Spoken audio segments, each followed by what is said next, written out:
ஒரு சில விவசாயிகள் தான் நம்ம ஊருக்குள்ள இருக்கிறாங்க.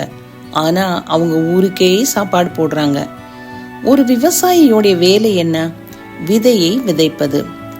அவன் விதைக்கிற ஒரு மூட்டை நெல் 60 இல்லை 100 இல்லை 1000 கணக்கில் பலன் தர்றதுனால முழு ஊரும் அந்த விவசாயினுடைய உழைப்புல சாப்பிட முடியுது. வேதத்துல ஒரு சூப்பரான வசனம் இருக்குது. ஈசாக்கு விதை விதைத்தான், தேவன் அதை 100 மடங்கு விளைய செய்தார். நம்ம விதைக்கிற சின்ன விதை எத்தனையோ மடங்கு பலன் கொடுக்கும். அது 60ஆகவும் 100ஆகவும் 1000ஆகவும் பலன் கொடுக்கும்படி கடவுள் அதை ஆசீர்வதிக்கிறார்.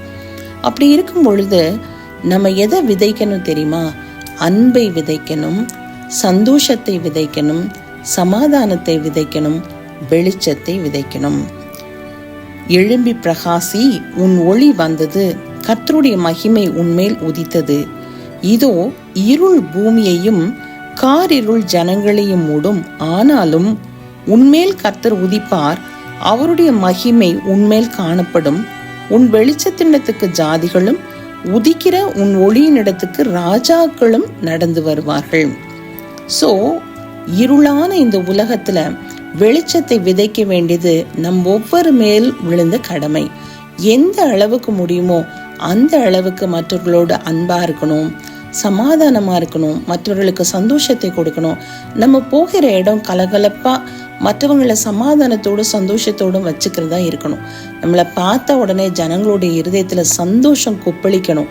அப்படியாய் நம்மால் இயன்ற வரை நம்ம என்ன வேலையில இருந்தாலும் சரி, நம்ம கம் அக்ராஸ் பண்ற பீப்புள் கிட்ட அன்பாவும் சமாதானத்தோடையும் அவர்களுடைய பிரச்சனைகளுக்கு ஏற்ற ஒரு நல்ல சொல்யூஷன் கொடுக்கிறவர்களாகவும், வேதத்தின் அடிப்படையில் அவர்களிடத்துல நம்ம பேசும் பொழுது அவங்களுடைய மனதில் உள்ள கஷ்டங்கள் எல்லாம் மாறும்.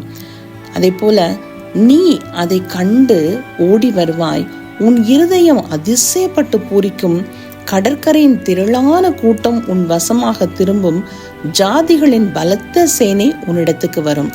ஸோ நம்ம ஆண்டவருடைய வசனத்தின் அடிப்படையில் மற்றவர்களுக்கு உதவி செய்ய ஆரம்பிச்சு அவங்களுடைய பிரச்சனைகளுக்கு ஏற்ற சொல்யூஷன்ஸ் நம்மளால கொடுக்க முடிஞ்சிச்சுன்னு சொன்னா, வெளிச்சத்தை நம்ம அவர்களிடத்துல விதைக்கிறது மாத்திரம் இல்லாம அவங்களுடைய வாழ்க்கையில் உள்ள இருள் எல்லாம் மாறும்.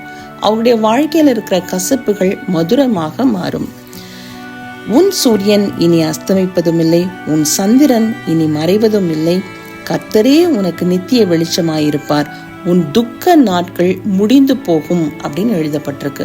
ஸோ நம்முடைய வாழ்க்கையில கிறிஸ்து என்னும் வெளிச்சத்தினிடத்திலிருந்து நம்ம வெளிச்சத்தை பெற்று இருளாய் இருக்கிற இந்த உலகத்துல வெளிச்சத்தை பிரகாசிக்க வேண்டியதனுடைய அத்தியாவசியத்தை நம்ம அறிந்து கொள்வோம்.